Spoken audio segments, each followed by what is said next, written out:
All right. Let's start with the first question here. So could you provide a little background on yourself, just a brief introduction of your name and your current job title? We'll dive into the specifics of what you do and where you do it here in just a bit. So Callie, let's start with you. Hi guys, my name is Callie Kohler. I am a licensed chiropractor and I own and operate Power Within Chiropractic of Elk River. I've been practicing for 10 years, but owned it for 5. And I have 2 docs working underneath me, and we do a lot of sports medicine in our office. I also help, and I work with the National Board of Chiropractic Examiners, and I help proctor the National Chiropractic Board Exams Part 4. So basically, if you decide to go to chiropractic school, I may be grading you on whether you pass a station or not. So I work within the community, and we have 3 doctors underneath us, a massage therapist, 4 front desk, and we're actually working on getting a physical therapist into our office as well. So we're trying to become a more integrated clinic. Luke, how about you? Hey everyone, my name is Luke Wyrock. I graduated from St. John's in 2013, and I'm currently a research scientist at the University of Minnesota. So I work in a lab with about, I think there's 6 other people, ranging from undergraduates up to senior scientists like myself. And then there's our boss kind of runs the lab, and she gets the money to do the research from the government, and we kind of do the work.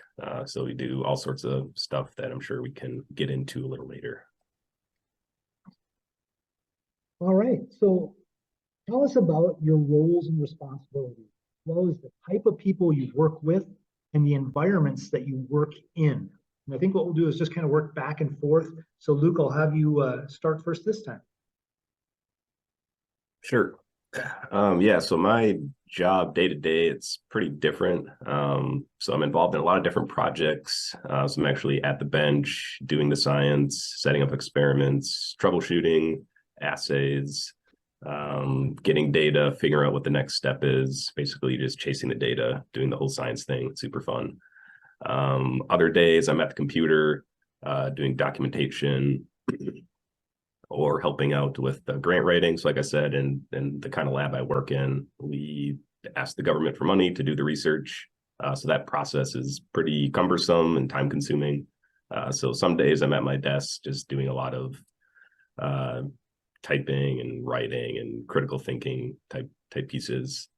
And then I'll have days where I'm down with our mice. So we're a mouse lab. So we have a few different mouse colonies. So I manage those. So other days I'm down in the basement hanging out with the mice all day. So it just really depends what's going on. Like I said, there's I think 5 or 6 other people in the lab. It's an open lab space at the U of M. So our lab is adjacent to a bunch of other labs. So I get to interact with a lot of other different scientists working on different projects. So it's kind of fun to get to talk about what they're doing, collaborate on specific experiments that one lab might be a little better at than my lab is. So it's a pretty nice, open, collaborative working environment. Kelly. I treat patients 5 days a week. So that can range anything from an auto accident to you hurt your back raking leaves to little kids. We kind of treat the whole gamut. But the beauty of exercise rehab is we incorporate it in most of our patients' treatments. So if you're like a new patient coming in, we'll find what muscles are inactive, not activating, and then I'll put together a rehabilitation protocol for you, whether that's stretching, strengthening, and maybe we refer out to other providers or the massage therapist or whatnot. So analyzing all the patients that come in with that. We do physiotherapies in our office. So we have stim therapy, ultrasound, cold laser, and I don't know if you guys are familiar with or have talked about shockwave therapy or radial pressure wave therapy. We've incorporated that into our office. So we really do a lot of hands-on work, not just straight adjusting. Nutritional aspect is also an approach that we utilize with people to help curb any sources of inflammation or food sensitivities. But because I own the business, it's not just treating patients, it's, managing staff. We have to deal with insurances. So doing pre-authorizations or fighting some of those battles. Always we work with other providers. And so that might be sending a referral to TCO or talking to an orthopedist or a neurosurgeon, sending out referrals for MRIs or CTs or whatever the patient may need, possibly an injection. So you do a lot of paperwork on that end as well. So you're doing that in the midst of patient care. And then, doing everything from managing the business side, paying taxes, renegotiating my lease, and trying to do a build out right now. So literally lots of hats that I wear, but most days, 5 days a week, I am treating patients. Excellent. Thank you. All right. So what is the best part of your job and why? If you could wave your magic wand and change some part of your job, what would it be and why? Does your job get repetitive? What is something that nobody told you about your career that you wish you would have known earlier? And so let's start with Galli this time. It's gonna be cliche, you guys, but it's literally helping people. I mean, you don't get into this job if you don't want to help people. I literally had a patient yesterday walked into my office like this. She was here for 2 hours, but she could stand up straight and she had no pain. And we did it all without any pharmaceuticals. So, I mean, just really rewarding. She gave me a hug. She cried. It was just great. So you do it because of the patients. If I could wave a magic wand and change one part about it, it would be the bureaucracy, the politics behind it, and the paperwork. Unfortunately, chiropractic, we do have to fight kind of a legislative battle for our rights to practice and rights for reimbursement. And that is also something no one really told me beforehand, is your payer reimbursement is not like any other profession. Now, I will say it's not about the money, because you do get rewards from what you do, but that is something to know going into it, is you will not be paid like you were if you were an orthopedic surgeon. And that's okay. And you get into it for the right reasons. And I think that's a job where we need more legislation and fighting for, but it would be my magic wand that it would change as well. The job can get repetitive, but every patient that walks in your door is very different. And as long as you're treating that patient as an individual and what that patient needs versus like an assembly line, and you're not just adjusting people in and out, it won't seem as repetitive. And each case, every time a new patient's walking in, it will seem like a new adventure and a new problem to solve. But overall, that is the best part of my job, is helping people. And I know it's cliche, but I wouldn't change that answer. Excellent. Thank you. Luke. Yeah, so I'll give you kind of two best parts of my job. One more job related, the other more big picture related. So the job itself, I really like science. I really like having a question, designing experiments to answer that question, getting some data, and then kind of going from there. And so in that sense, my job is definitely not repetitive at all. We're always doing different experiments. The project is constantly evolving, constantly changing, and you have to change with it and think outside the box. So I really like that aspect of my job. The other best part about it, kind of like I said, big picture, work-life balance is really important to me. So my current job, I only work 4 days a week, 8 hours a day. So 32 hours a week. I still get full benefits, insurance, all that good stuff. But it allows me to have a little more freedom and do the things I want to do outside of work. It also allows me the freedom to potentially teach classes. So at the U of M, there's a lot of opportunity to teach. So I've gotten the opportunity to do that. Because not only do I like the scientific research side of things of academia, I also like teaching, working with undergrads, working with graduate students, helping them understand difficult to grasp concepts, things like that. So yeah, just having the freedom to do all that is pretty great. Let's see, I address everything. Something that someone might tell me that I wish I knew earlier. Going this route, going to grad school for 6 years after college it's a long road. It's not easy. It's not fun. But once you're on the other side, there's so many doors open for you. So if you can just get through that arduous journey of master's and a PhD, once you're on the other side, you have the flexibility to kind of design your life how you want it. There's all these doors open, all these opportunities. So that's nice, but the road to get there was pretty tough. I think I covered everything. I guess if I could change one thing about my job, I can wave a magic wand. It's kind of the nature of the research I'm doing, but I'm not a big fan of working with mice, just because a lot of our end measures. We're collecting tissue from the mice, so we have to euthanize the mice. So that part I don't really like. And then the colony maintenance, there's some not so pleasant things that sometimes have to deal with. But beyond that, it's like I said, it's just the nature of the beast. It's part of the deal. So it just comes with it, but you kind of get over it. Excellent, thank you. So I'm going to look out to the audience real quick and see any questions at this point. Okay, then we'll continue on. So what knowledge, skills, and qualities are critical for success in your field? Luke, let's start with you. Sure. Biggest one, probably critical thinking, which is a great thing about St. John's, St. Ben's. They really emphasize this. A lot of times you don't get that critical thinking until you go start a master's program or some other graduate school. The great thing about St. Ben's, St. John's is you get exposure to research, you get exposure to basically forcing yourself to critically think. So obviously at my job, that's super important. You're constantly thinking, constantly trying to figure out what route I'm going to take with the data, what route I'm going to take with the project. So being able to critically think is super, super important. That would definitely be number one. And then another one that's important for any job you go into, just interpersonal skills, social skills, especially in science. Kind of that stereotypical dude in a white lab coat doesn't know how to talk to anybody. That is true to a point. So if you have some social skills, some interpersonal skills, that can really set you apart in the field and help you kind of climb the ladder a little bit easier. So those would be the two that I would say are most important. Kelly. I would piggyback off Luke and say, obviously, critical thinking and thinking on the fly is very essential, because you never know what you're going to get and where you need to like pivot or change in order to correct the treatment plan for your patient so that they are improving.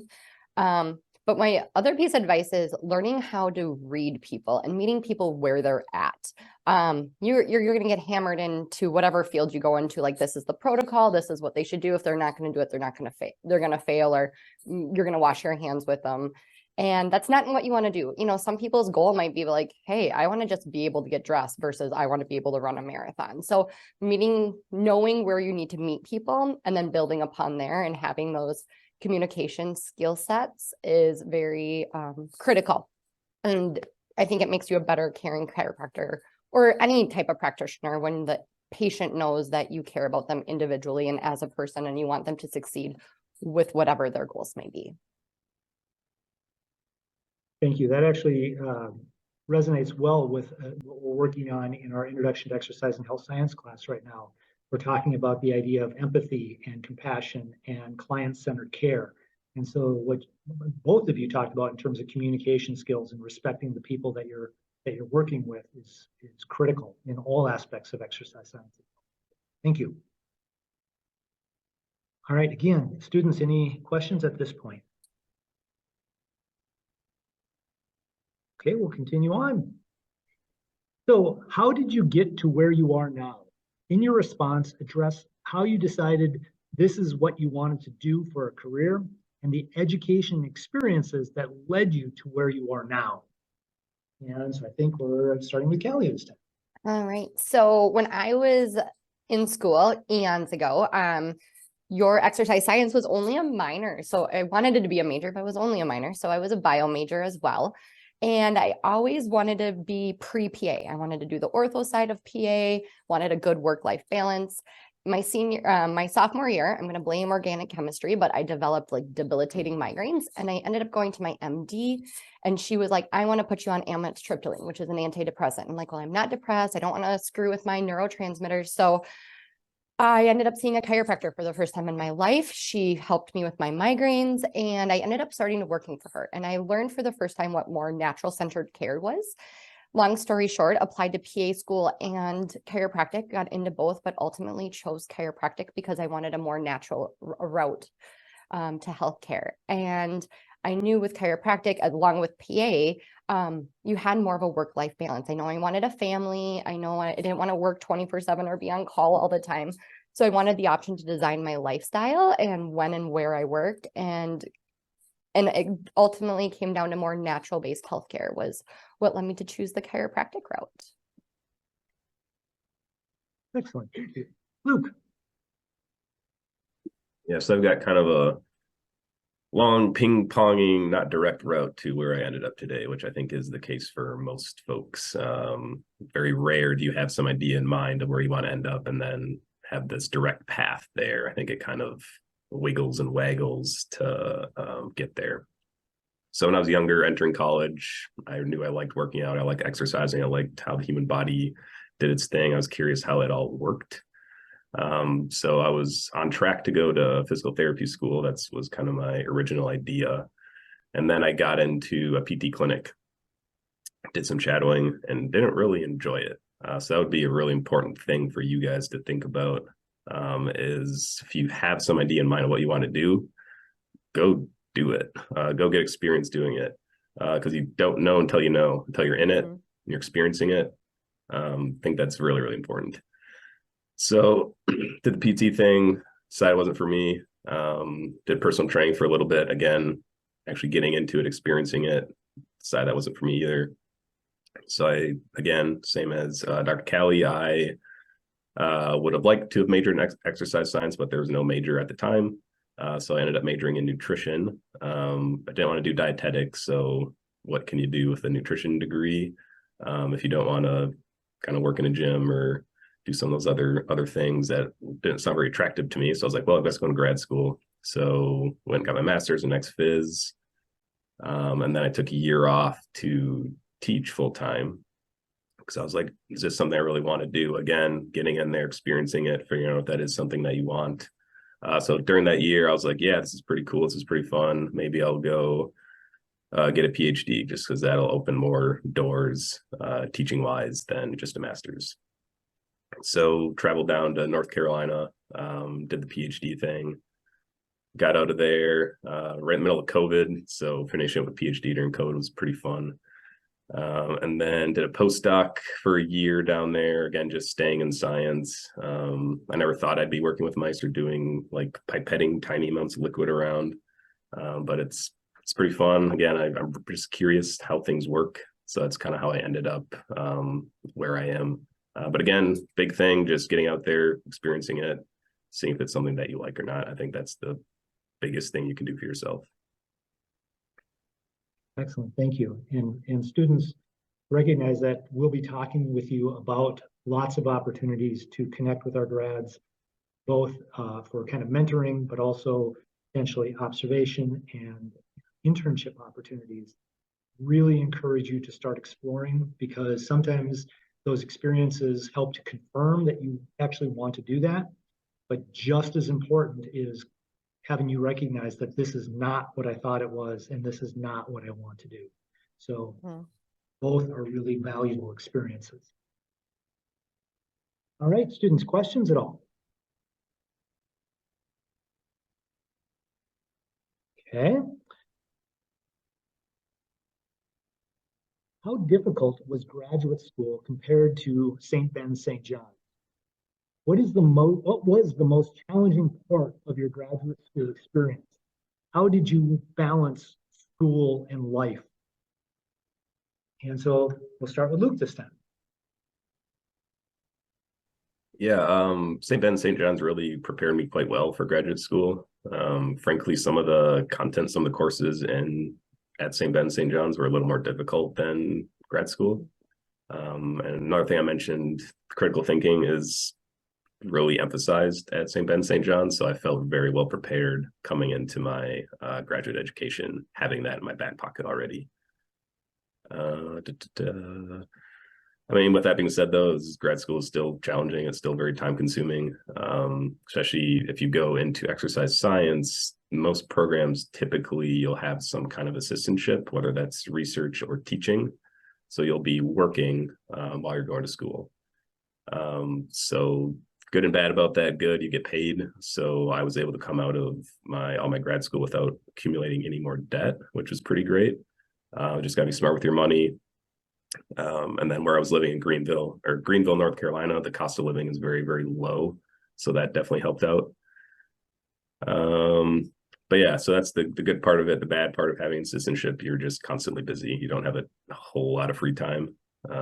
So you're running around a lot. You're going to collect data of subjects coming in. Then you got courses to study for, exams to get ready for. How did I balance that? Just checking in with yourself, being honest with yourself, being like, hey, I really need a break right now. Take that break, listen to yourself. It's better to take a day, come back a little more refreshed than just trying to grind it out and just burning yourself out. So yeah, balance is definitely important. And I'm gonna say the same thing as Luke again. Some of the classes at St. Ben St. John's were harder than my grad school classes. I came into chiropractic school and I went to Northwestern down in Bloomington, and my anatomy and physiology class was a total refresh for me, whereas some of my peers were really, really struggling with it. So I think you're academically going to be very prepared going into whatever graduate program you're going to. I think the biggest adjustment is adjusting to the amount of work you're going to have to do. I know with chiropractic school at Northwestern, we do trimesters, but we go year round. So you don't have summers off, just a couple of weeks in between for a little reprieve. And your first year, you're taking anywhere between 25 and almost 30 credits a trimester. So it's heavy. You're kind of in it. And like Luke said, you just got to be organized, take breaks as needed, stay on top of it. Definitely no procrastination. There's no room for that in, I don't think, hardly any graduate program. But just stay true to yourself, take breaks. But academically, with St. Ben St. John's, if you do the work and you listen to your professors and you're studying and you're learning and you're remembering your stuff, when you go to grad school, you're going to be so well off in front of your peers. And I can say that with a pretty strong certainty. Awesome. Thank you. Jen, I'm going to look out for the audience. Okay, so must have done a very good job of summarizing the question. That's awesome.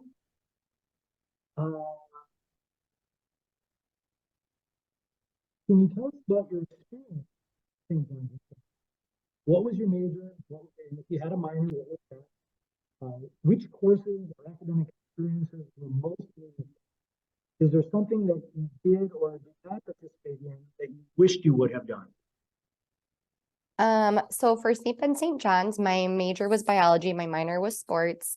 Academically, like I said, your exercise, physiology classes, your AMPs, they're going to prepare you. I remember when I was doing, after chiropractic school, I forgot to mention this earlier, I actually have my certification as a certified sports medicine chiropractor from the American Board of Chiropractic Sports Physicians. So that was another 2 years after chiropractic school of training with that. And when I was going through some of these courses, I'm not kidding, Don's head was in my voice. Or like, oh, this is how our muscle moves, or this is the pattern, or this is the initiation sequence. So even years later, Don's voice still resonated in my head. So be prepared for that, you guys. I'm sorry. Yeah, it's all right. It's well worth it. But so academically, in terms of your sports and your biology and that stuff, I think you guys are golden. One thing I would encourage you to do, and I wish I did this, is I had no idea I was going to be owning a business. I had no idea I would have to learn how to market. So if you guys get into more communication, marketing classes, business management classes, don't deter them and think, oh, this isn't important. I'm going to be a PT, or I'm going to be an orthopedist, or whatever your route is. I mean, you're still going to need to know those skill sets. And maybe you own your own private practice someday, or maybe you're working with another institution. And you have to learn how to communicate with them and correspond. So communication skills, marketing skills, business skills, they're not relevant because you're in a science field. So I would take advantage of those. Thank you. Luke. Yeah, so like I said, majored in nutrition, minored in, I think it was called sports medicine at the time. Experience is most meaningful. I mean, just where I am now, definitely the research that I got into at St. Ben St. John's. So not only within individual classes like Don's Biomechanics, XPhys, and then taking a research capstone, actually getting a full research experience. That was obviously hugely beneficial for what I'm doing now.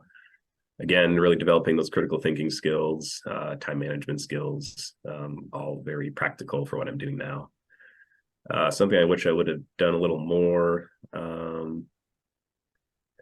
Honestly, network more, and not networking in the sense of going to professional events and getting on a suit and tie and schmoozing it up with the folks there.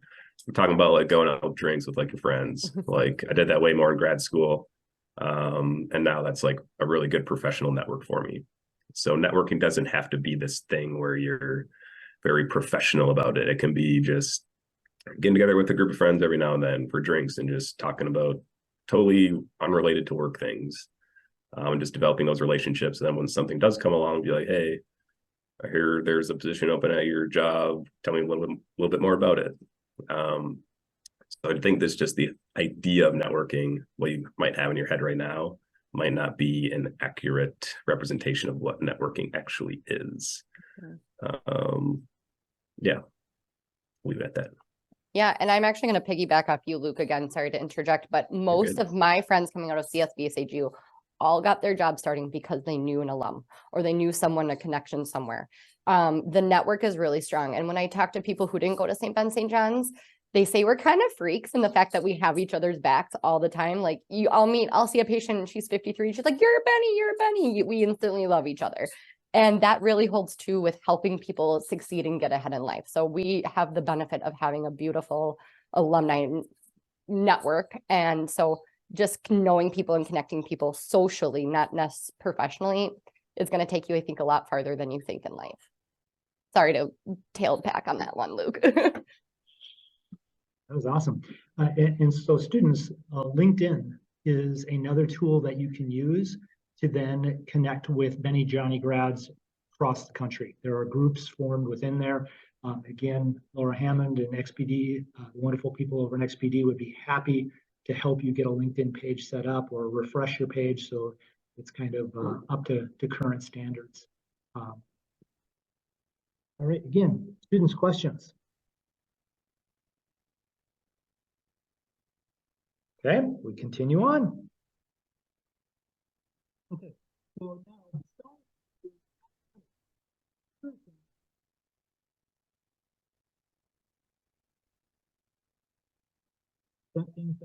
Don, we're kind of losing you. I can't hear you. Oh, sorry. Can you hear me now? Yes. Yes. Okay, sorry. I got to stand closer to the microphone.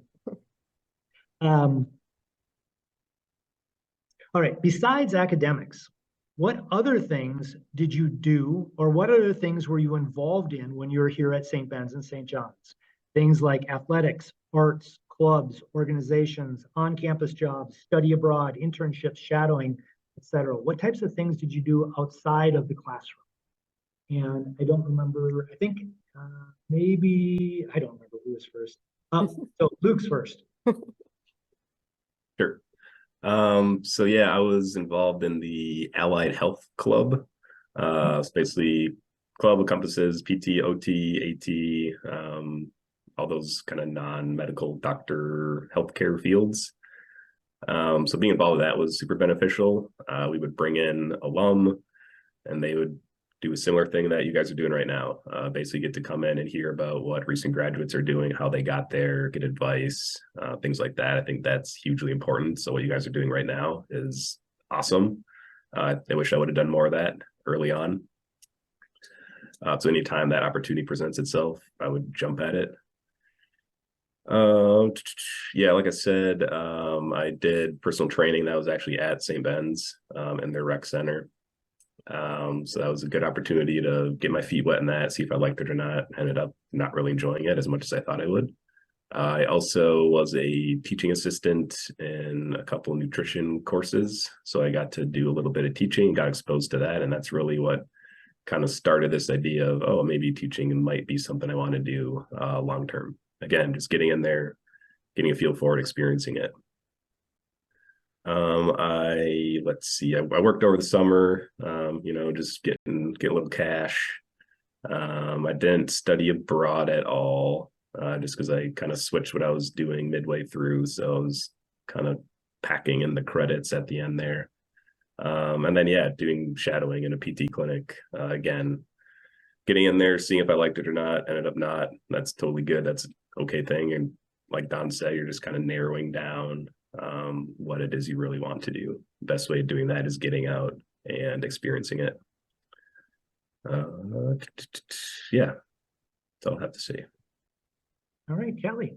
While I was there, I was involved in athletics. I played golf for St. Ben's.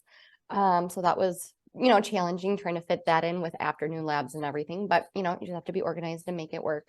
I also worked down at the Hain Campus Center, and I also studied abroad. So I did the Greco-Roman trip. So if you think with all these credits and courses you need to take, it is doable. I just worked with my counselors early on to that was a priority. I wanted to study abroad somewhere. So we just kind of organized my classes in a strategic manner in order to make it fit in. And I did graduate in 4 years.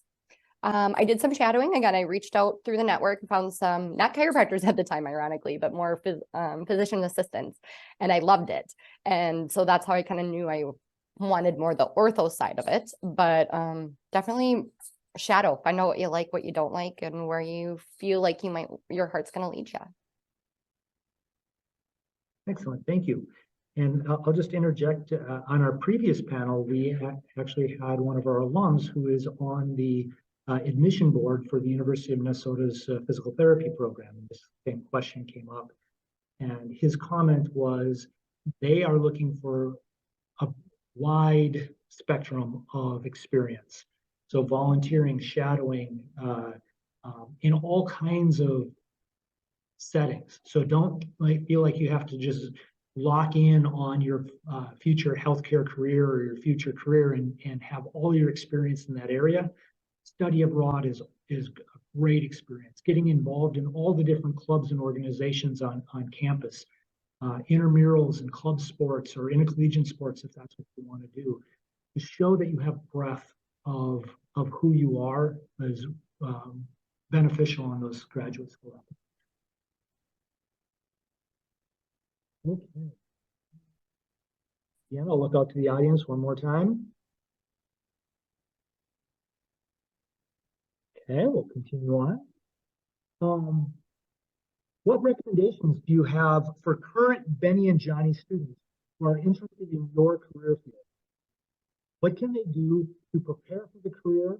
What can they do to make their graduate school application stand out?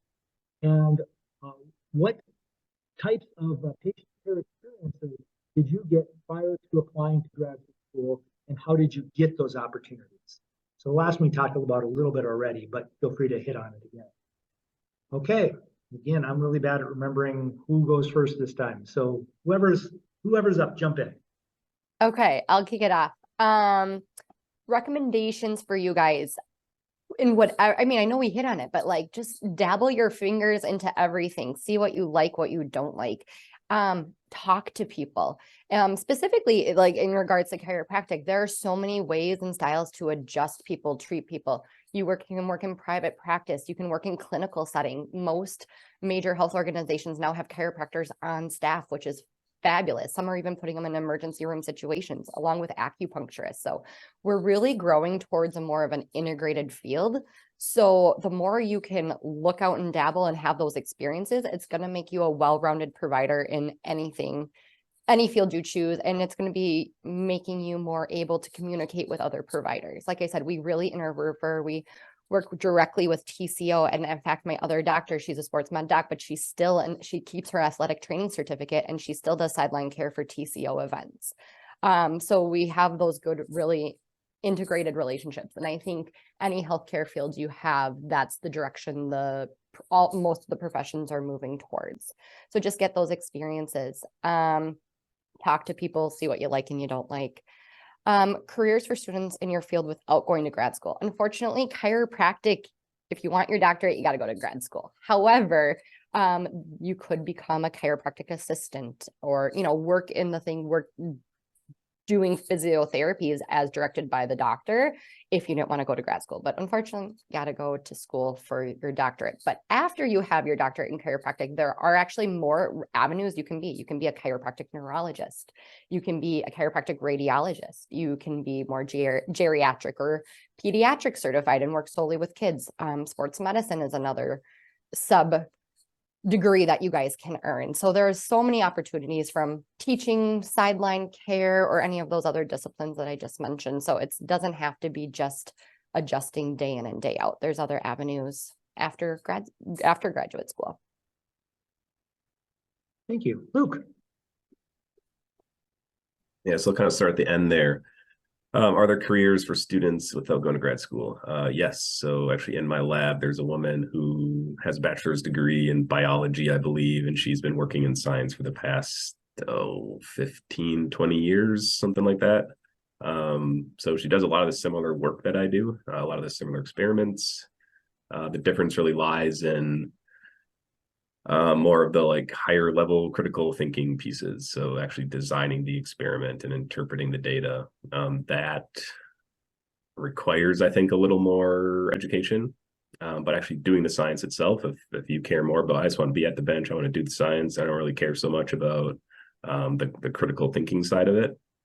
There is absolutely those positions available. So there's a ton of labs. Just if you look at the U of M alone, I don't know, hundreds probably across the universities, across the campuses, and all those labs need workers who do those, I don't want to say mundane, but those kind of baseline experiments to keep the lab running, to keep the projects going.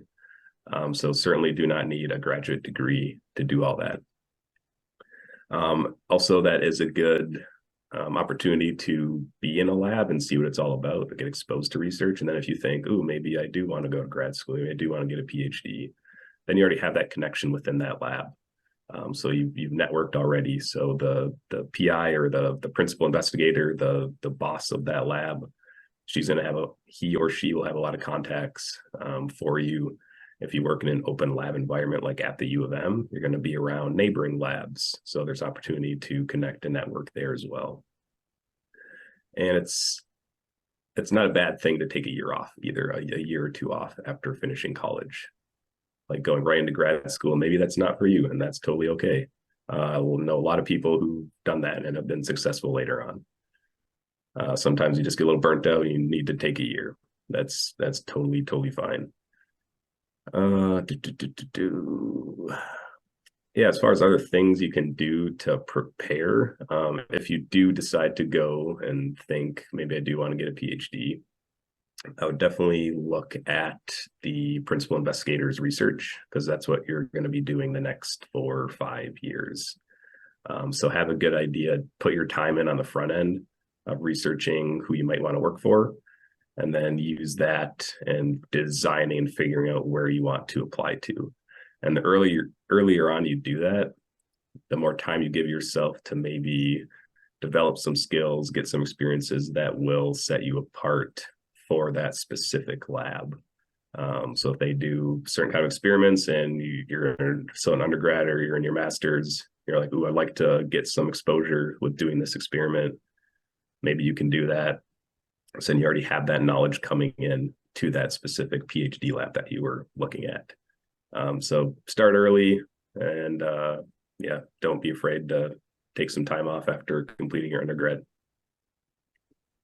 Great, thank you. Let's go with one more question here. What does the future look like for your field? How hard will it be for a new graduate to get a job in your field?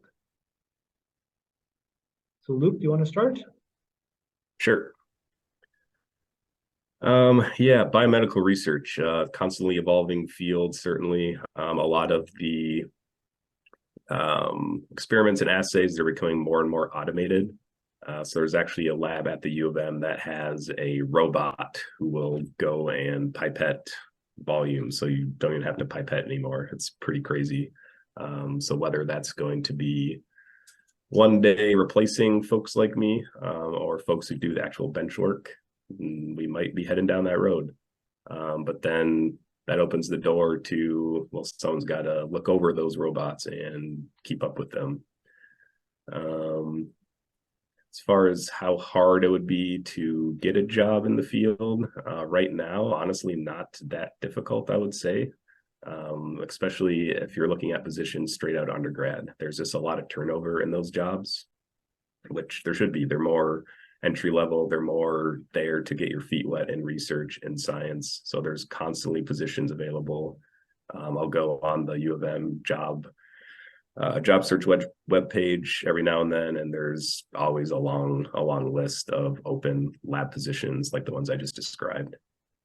So yeah, I think the outlook is good as far as long term. Who knows? I think IT technology is gonna have a pretty big impact. How soon that happens and to what degree, I think only time will tell. Kelly. Future for chiropractic is looking really great. I know I saw this as a precursor, so I kind of looked it up, and I think we're supposed to our field's expected to grow about 10% in the next year. But kind of picking up back off what Luke said with AI, there's the beautiful thing is we can't adjust people that we have such a tactile, hands-on modality, same with physical therapy and things like that. Machines and robots and technology aren't quite there with doing it, and nothing really takes away from an adjustment and treating people and doing that muscle work like a physical provider. So our outlook in that aspect is great.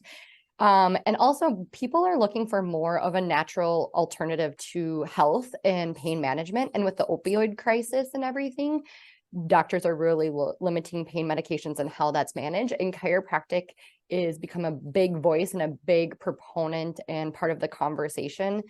There was a recent study that was published by the American Journal of Medicine that said chiropractic was the most efficient at treating back pain, greater than physical therapy, exercise, medications, placebo, etc. So that was a pretty big win for our field, as we are kind of a younger modality in the sense we've only been around for 120 some years. So we don't have a lot of research-based evidence to back it, more just clinical case studies. So when that grows, that's only going to grow to validate what we do. And like I said, people want more of a natural base. Most people should want more of a natural base approach to healthcare. There's a time and place for everything, but if you can provide that, people I think are really looking for it. And so the growth and outlook is great. I will say Minnesota, we are pretty, I'm going to say saturated with chiropractors. There's plenty of people to go around, but it's just because we have a school here. If you go to other states that don't have a chiropractic school, chiropractors are less populated and in higher demand. So our state just is kind of a unique state in that capacity. Excellent, thank you. All right, so last question, just kind of big wrap up. Any final words of advice for the current Benny Johnny students? Callie, we got, let's see how much time we got. We got 7 minutes, so you got about 3 minutes or so to give form your answer. Just enjoy it. Enjoy your time there. You guys are in such a unique place with such special relationships and connections, and a university, institution, and network that wants to help you succeed and wants to help you grow. You have professors and resources where you really are at such a higher caliber and compared to other institutions. And I was not paid by St. Ben's or St. John's to say that. Like, this is truly just my experience and the experience of my friends and peers. And enjoy your time. Just take advantage of your resource. But you know what? Go out to sales when age appropriate and have a drink and socialize and be a well-rounded person and kind of find yourself, because grad school is a little bit more cumbersome, and it's fun because it's what you're into, but now is the time to enjoy life a little bit more and find out the path of where you want to go, but utilize your resources and utilize your connections, because people helped me get to where I am, and we want to repay it forward and help you guys get to where you want to be. Luke. Yeah, I'm going to echo that. Have fun, enjoy your time in college. It only happens once. I know everyone told this to me when I was in college. It's going to go by so fast. I was like, no, it's not. It's just 4 years. And before I knew it, 4 years were gone. So definitely do be present, enjoy. I know talking professionally and all this is certainly important. That's why you're here, right? Is to get a job, get a career, start a life. But don't forget the social aspect as well. And like I said earlier, having that social aspect can help out professionally. So have fun, get your network on, do that early rather than later. I was not very good at that early on in college. I got a little bit better later on and have since gotten better at it. But that is really, really important. Another thing that got harped on me a lot that I didn't pay a whole lot of attention to, that I'm now turning it back around on you guys. Get your network on, have fun, And yeah, enjoy your time at St. Ben, St. John's. Excellent. Thank you very much. The students, let's give our panelists a round of applause. Thank you very much.